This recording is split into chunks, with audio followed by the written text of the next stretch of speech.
neste momento, Deus, através desta emissora, leva até você mais um programa de fé, com hinos, orações e uma palavra poderosa a seu favor. Fé para vencer o mundo. Somente crer, somente crer, tudo é possível, somente crer, somente crer, somente crer, tudo é possível, somente crer.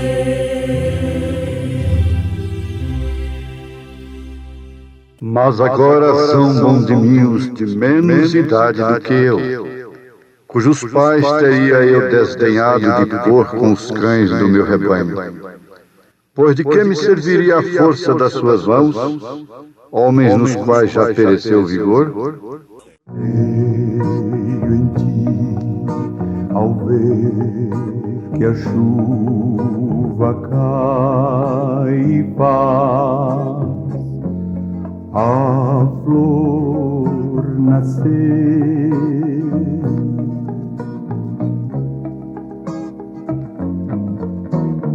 Creio em ti, pois sei que enquanto é noite aqui, é dia ali.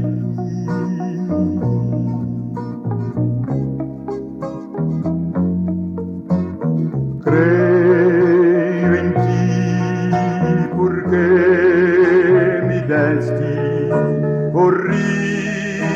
minha dor, me deste o amor do teu amor. Direi então,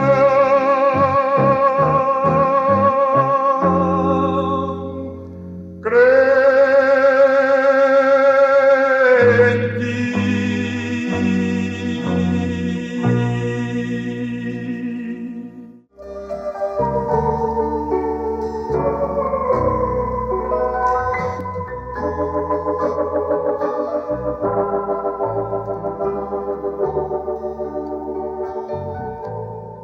Jó era um crente. Às vezes, os crentes são postos à prova.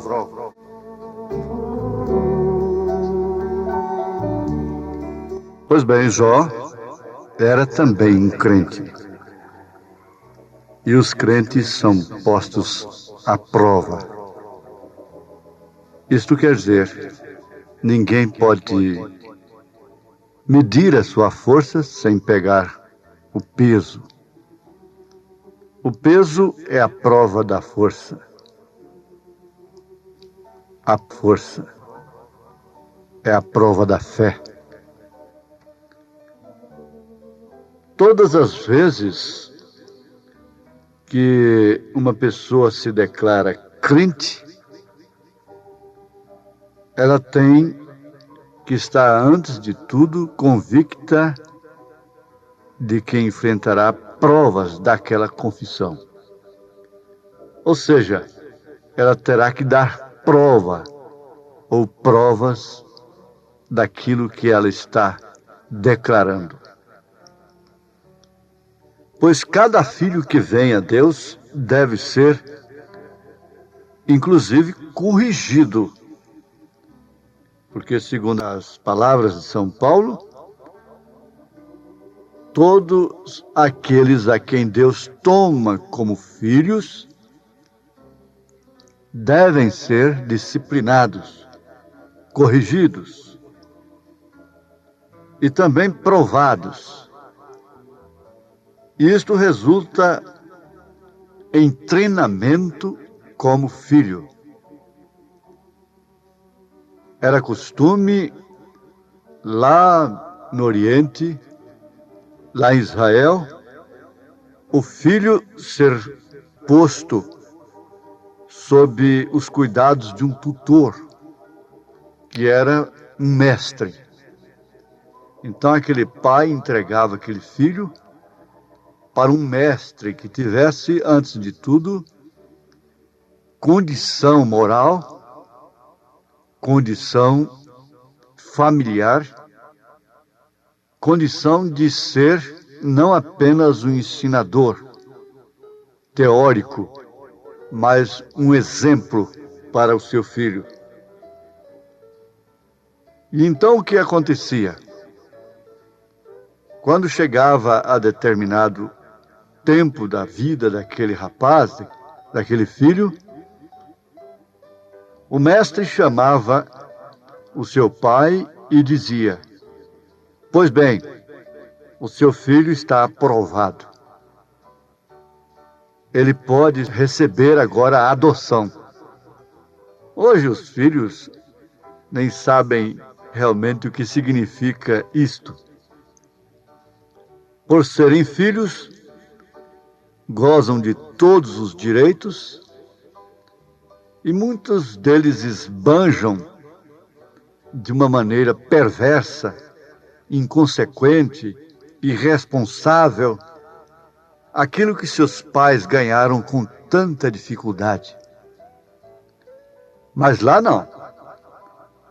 O filho tinha que receber a adoção. Ele era vestido de branco, levado a público, um ato público. E desde então, ele era representante de seu pai. Se houvesse cheque naquele tempo, então ele poderia assinar pelo pai no seu cheque. Ele podia falar, uma vez aprovado, recebendo aquela adoção pública, no lugar do pai. Porque, antes de tudo, ele foi corrigido, ele foi provado e ele foi treinado. Ora, meus ouvintes, nós temos um bom exemplo disso com o próprio Senhor Jesus Cristo. Nós sabemos que Deus se fez filho. Ele se encarnou. Jesus é Emanuel, isto quer dizer Deus conosco. Deus nascendo de mulher, por isso então, filho. E esse filho, desde novinho, a Bíblia nos conta que aos 12 anos de idade ele fez uma declaração de muita responsabilidade, dizendo que importava antes tratar dos negócios de seu pai, que estava nos céus. Olha aí o senso de responsabilidade de um garoto de 12 anos. 12 anos de idade apenas. Importa antes tratar dos negócios de meu pai. E o Espírito Santo, que era o tutor, que conduzia aquele filho, o levou no tempo certo, na ocasião adequada, no tempo cumprido pelo próprio Deus, no Monte da Transfiguração. E lá o que aconteceu? Houve uma adoção. São Pedro, São João, São Tiago presenciaram aquilo. Lá no Monte da Transfiguração, ele foi vestido de branco. E houve a grande declaração que ele era realmente um filho aprovado. E, portanto, podia falar em nome do Pai, fazer as obras do Pai. Ele disse: o Pai que está em mim é quem faz as obras. O profeta de Deus para esta era faz uma afirmação tremenda em relação àqueles que querem fazer a obra de Deus. Ele disse: o grande mal de hoje é que nós queremos fazer a obra de Deus sem, antes de tudo, sermos aprovados, treinados. Não numa escola de pensamento, o que não aconteceu com Jesus Cristo, com nenhum de seus apóstolos, com nenhum dos profetas de Deus na Bíblia Sagrada, mas treinados pelo Espírito Santo, recebendo não de homem, não consultando a carne e o sangue, mas sim a Deus, ao Pai. Este é o que é o grande problema do momento. Se nós enchemos as nossas cabeças de conhecimento intelectual da Bíblia e mesmo da mensagem, nós achamos e julgamos aquilo como aptidão, como uma adoção, o que na verdade não é. Definitivamente. O profeta de Deus ainda afirma que ninguém deveria tomar a posição de um pregador antes de ter uma experiência como aquela que Moisés teve com a sarça ardente. Isto quer dizer, com uma chamada divina, vindicada, com uma adoção para aquela missão.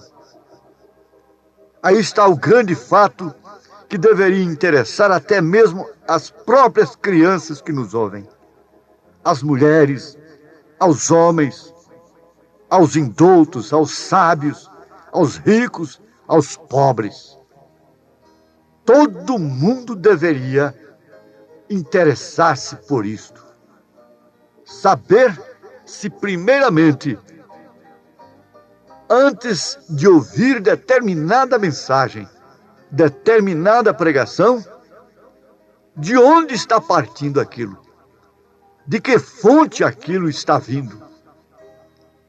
E saber que aquilo é uma água límpida e que deve ser tomada porquanto não há nenhuma bactéria, nenhum vírus que possa vir nos contaminar. São Paulo chamou isto de sã doutrina. Ele disse que nos últimos tempos, os homens, tendo comichão nos ouvidos, amontoariam doutores para si, conforme suas próprias concupiscências. Isto por quê? Porque eles não sofreriam a sã doutrina, não suportariam a sã doutrina. E Deus prova, corrige, não é quebrando as pernas, não é espancando. Deus corrige exatamente através de sua palavra. Antes de tudo, Ele quer que o homem se submeta voluntariamente, espontaneamente, conforme nós vemos a chamada de Isaías. No livro de Isaías, capítulo 6, está ali a receita fatal. Conforme vemos Deus cruzando o caminho do então Saulo de Tarso, e depois podemos vê-lo como que livre e espontaneamente dando a sua vida por aquilo que ele cria, por aquilo que ele pregava, mostrando que de fato Deus havia dado para ele aquela adoção. Você sabe que a natureza geme, os passarinhos estão gemendo, os rios estão gemendo, as árvores estão gemendo, os minérios estão gemendo, a própria atmosfera que envolve a Terra, o Sol, a nossa galáxia está gemendo gemendo pela manifestação dos filhos de Deus, gemendo pela adoção dos filhos de Deus, para que então eles possam falar a palavra falada, falar em nome e no lugar do Pai. Porque é exatamente isso que aconteceu com o profeta de Deus nesta era. Ele tinha pedra de coroa. Ele foi um homem ungido, para que agora fôssemos um povo ungido. Ele chegou na casa de uma viúva, que o recebia como uma verdadeira cristã, como aquela viúva recebia Elias.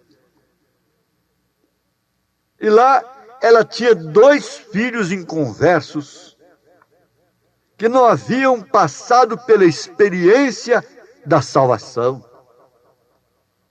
E sabe o que aconteceu? Quando ele estava contando para ela ali, dando-lhe o testemunho da palavra falada, quando Deus mandou que ele falasse a palavra, e apareceu esquilos onde não havia esquilos. A palavra falada, ele atirava, o esquilo caía sangrando. Ele disse: visão não sangra. Não era visão. Os esquilos foram criados pela palavra falada. Ora, meus ouvintes batistas, presbiterianos, pentecostais, grandes batistas, grandes denominacionais, homens de Deus dos Estados Unidos, testificam dessas coisas. Sabem que isto é a verdade, que isto aconteceu com William Branham.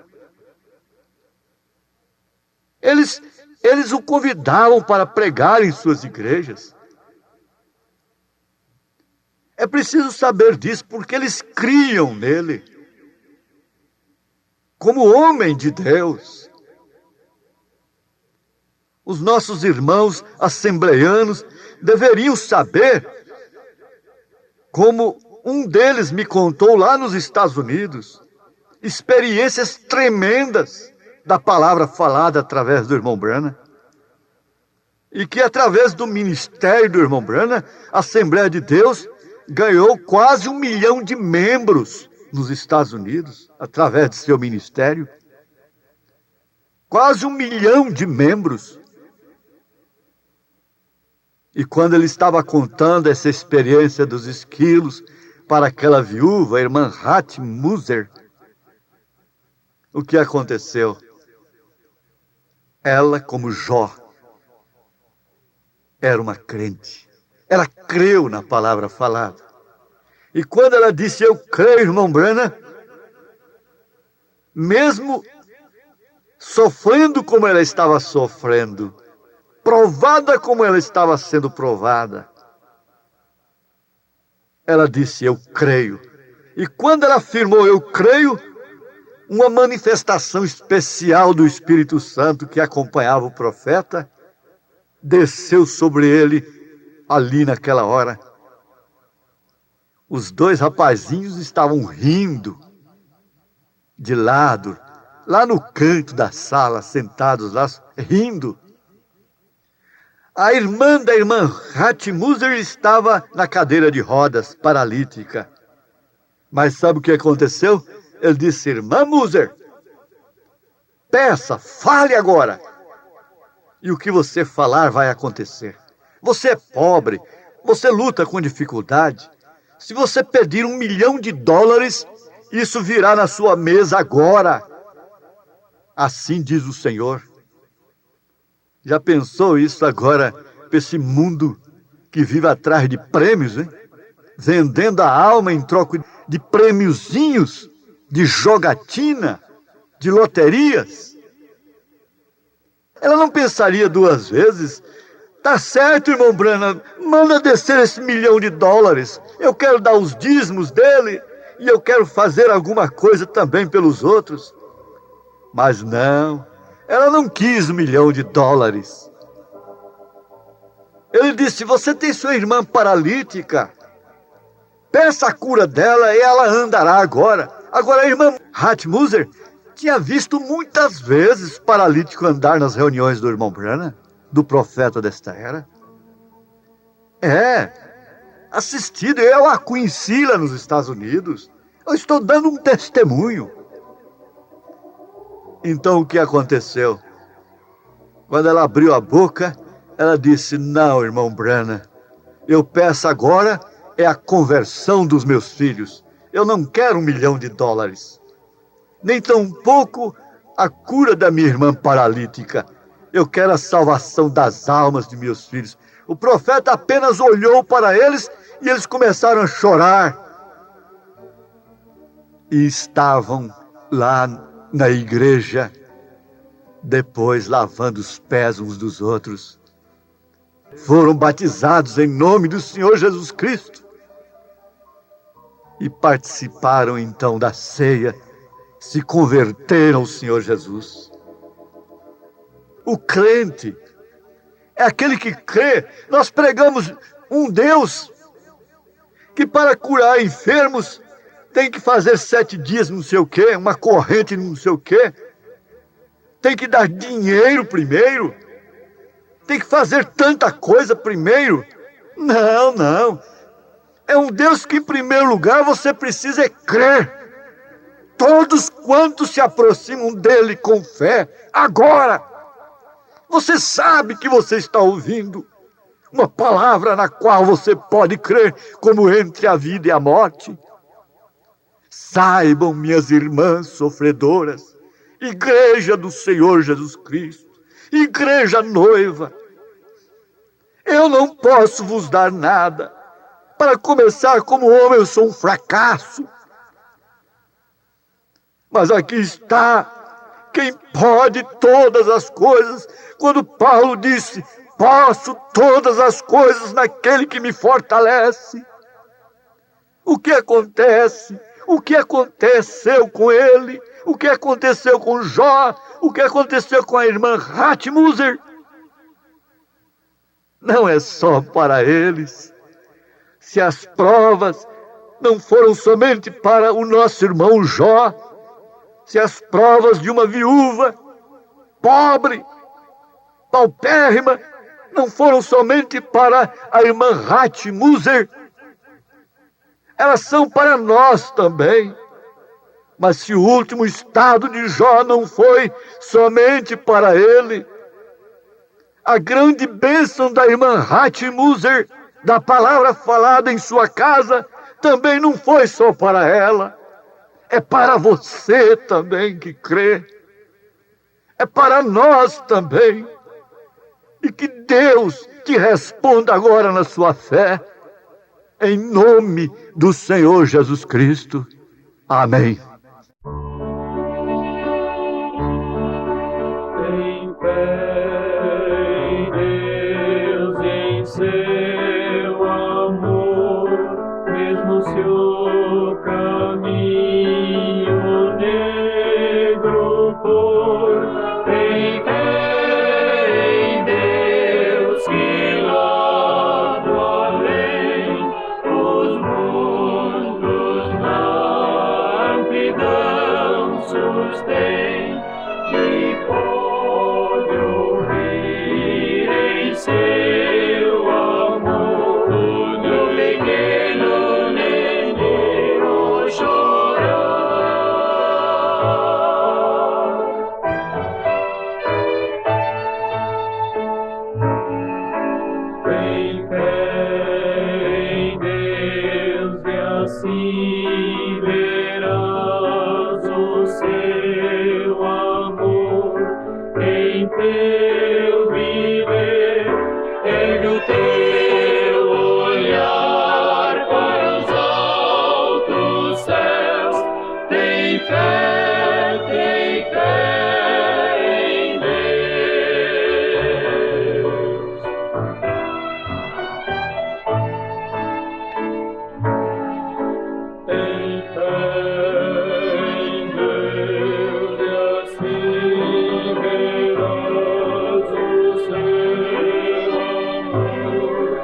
tem fé em Deus, tem fé em Deus, tem fé em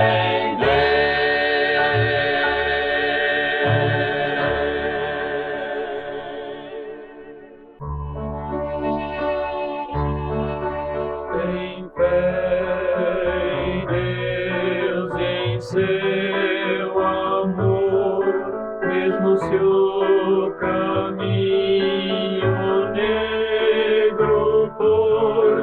Tem fé em Deus que lá do além os mundos na amplidão sustém. E pode ouvir em seu amor no pequeno neném chorar.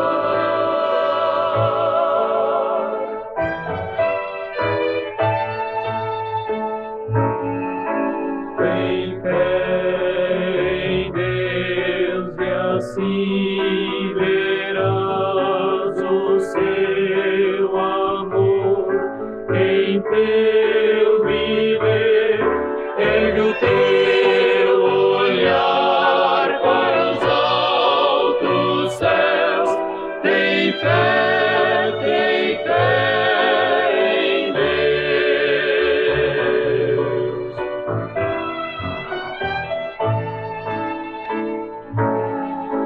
Tem fé em Deus e assim verás o seu amor em teu viver.